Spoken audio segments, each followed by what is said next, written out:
The book by Andrew Whitehead is Taking America Back for God, Christian Nationalism in the United States. It looks at the Christian nationalism movement. Andrew is at the Center for the Study of Religion and American Culture at Indiana University, Purdue University, Indianapolis, and he joins us now. Good morning. Thanks for being with us.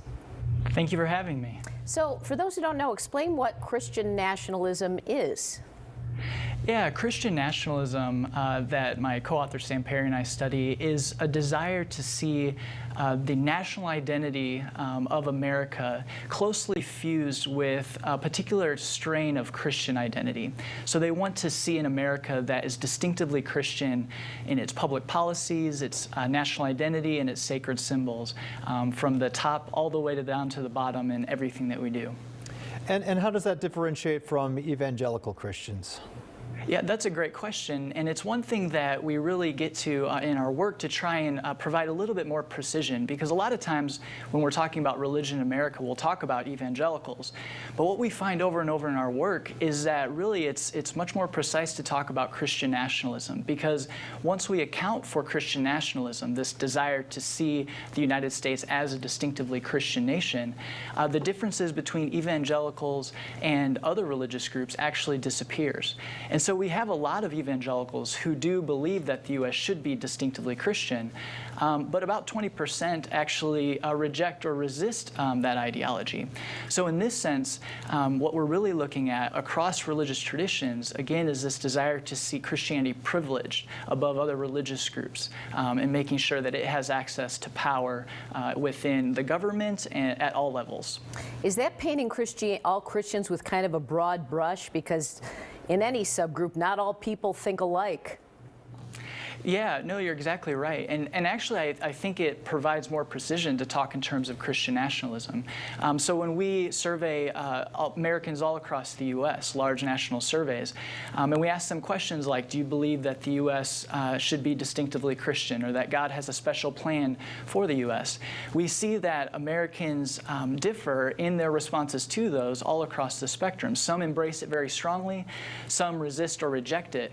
And once we're able to account for those differences all across the spectrum, we're able to see just how that ideology and that belief system encourages them to see the world in a particular way.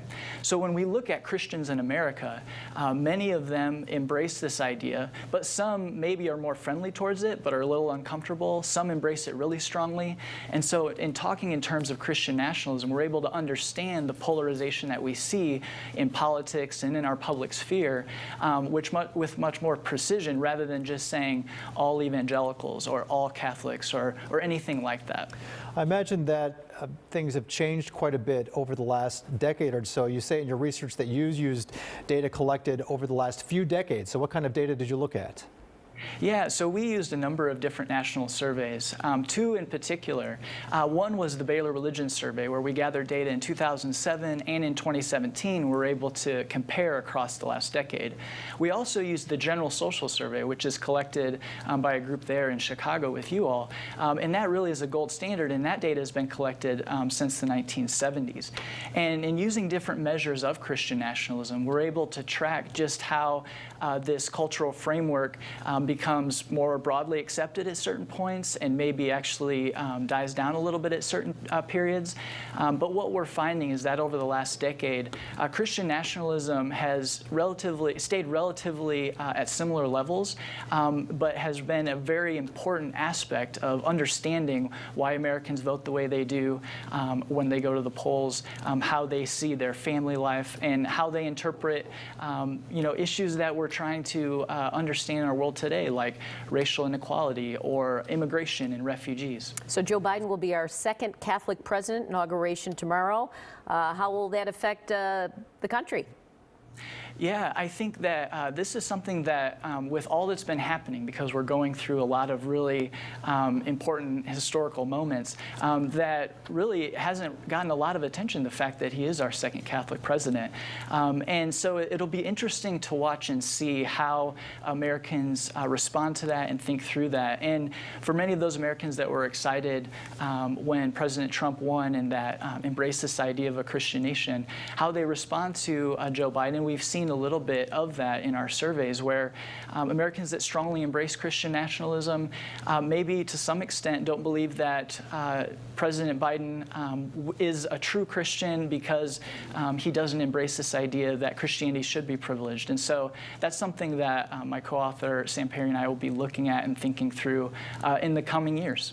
All right, again, the book is called Taking America Back for God, and you can follow Andrew Whitehead on Twitter. There is his Twitter information. Thank you so much for joining us. Thank you for having me.